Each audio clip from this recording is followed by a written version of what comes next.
Hello നമസ്കാരം. എല്ലാവർക്കും പുതിയൊരു വീഡിയോയിലേക്ക് സ്വാഗതം. ഭദ്രേ നാരായണ.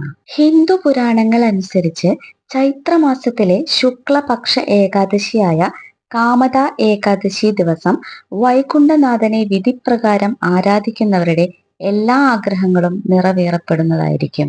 ഈ വ്രതം നോൽക്കുന്ന വ്യക്തികളുടെ എല്ലാ പാപങ്ങളും നശിക്കപ്പെടുമെന്നും വിശ്വസിക്കുന്നു. ശകവർഷത്തിലെ ആദ്യത്തെ ഏകാദശി എന്ന പ്രത്യേകതയുണ്ട് കാമദ ഏകാദശിക്ക്.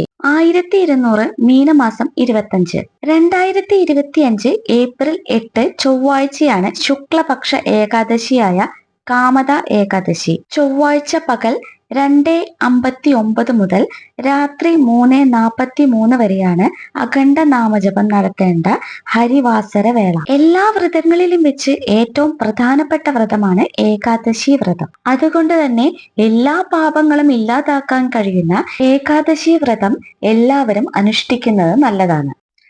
കാമദ ഏകാദശി ദിവസം ഉപവാസമെടുത്ത് വിഷ്ണുനാമങ്ങളും സ്തോത്രങ്ങളും ഉരുവിട്ട് ദാനധർമാദികൾ ചെയ്ത് ഭക്തിപൂർവം കാമദ ഏകാദശി അനുഷ്ഠിച്ചാൽ മനോകാമനകളും ആഗ്രഹങ്ങളും സഫലമാകുമെന്നാണ് വിശ്വാസം. അതുമൂലം മറ്റെല്ലാ അഭിവൃദ്ധികളും വന്നു ചേരുന്നതാണ്. ഏകാദശിയുടെ തലേനാളായ ദശമി ദിവസം ഒരിക്കൽ എടുക്കണം. അന്നത്തെ ദിവസം അരി ആഹാരം ഉപേക്ഷിക്കേണ്ടതാണ്.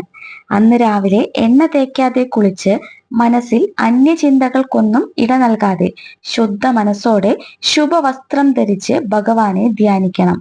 വിഷ്ണു ക്ഷേത്രത്തിൽ ദർശനം നടത്തി ഭഗവാനെ വന്ദിച്ച് പ്രദക്ഷിണം വെക്കുന്നതും വിഷ്ണു സഹസ്രനാമം ജപിക്കുന്നതും മൗനവ്രതം പാലിക്കുന്നതും നന്നായിരിക്കും. ഭാഗവതം, ഭഗവത്ഗീത, ഏകാദശി മഹാത്മ്യം തുടങ്ങിയവ പാരായണം ചെയ്യുകയോ ശ്രവിക്കുകയോ ചെയ്യുക.